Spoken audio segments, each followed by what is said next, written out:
హి ఓం నమ శివాయ్. ఓం నమ శివాయ్. ఓం శ్రీ భద్రకాళీ సమేత వీరభద్రస్వామిని నమో నమః. మాతృ పితృభ్యో నమః. ఆచార్య అతిథిభ్యో నమః. శ్రీమాత లలితా త్రిపుర సుందరయే నమో నమః.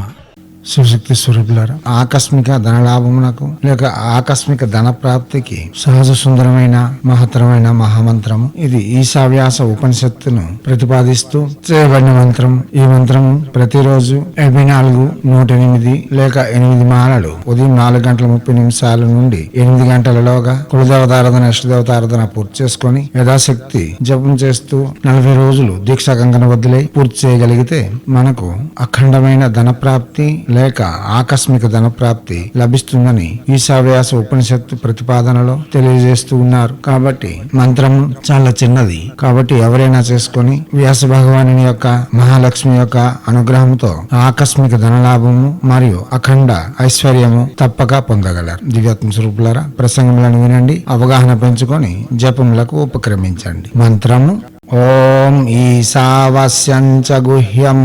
మంత్రం మరోసారి ఓం ఈశావాస్యంచ గుహ్యం.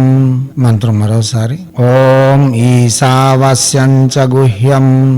దివ్యాత్మ స్వరూపులారా, ఇటువంటి మంత్రములు ప్రత్యక్షంగా జపం చేసుకుని ప్రతిఫలితములను పొంది మనకు వస్తున్న భయముల నుండి ఆపదల నుండి విముక్తి పొంది ఆనందకరమైన జీవితం కొనసాగించేందుకు మన హైందవ సనాతన ధర్మ ఋషులు మన కోసం అందించి ఉన్న అతి సౌమ్యదాయకమైన సహజమైన సాధనలు ఇవి. వీటిని ప్రతి వారు చేసుకోవచ్చు. ప్రయత్నపూర్వకంగా చేసి ప్రఖ్యాతిగాంచిన ఫలితములు పొంది ఉన్నతమైన జీవితం గడుపుకునేందుకు తమ వంతుగా నిర్మాణాలు చేసుకుంటారని ఆశిస్తూ హైందవ సనాతన ధర్మ ఋషులు మనకు అందించిన విద్యలు వినియోగించుకోవడంలోను భారతీయ సంస్కృతి సాంప్రదాయాలు కాపాడడంలో ముందంజలో ఉంటూ మన ఆచారాల యొక్క గొప్పతనాన్ని ప్రపంచానికి వెలుగెత్తి చాటేందుకు మనవంతుగా కృషి చేయాలని కోరుతూ ఎప్పుడూ మీ సేవలో రత్నశ్రీ హిందూ సేవ సమాజ్ ఆచార్య భీమసింగ్ రవికుమార్ ఆఫ్ నిఖిలానంద సాగర్ మహారాజ్.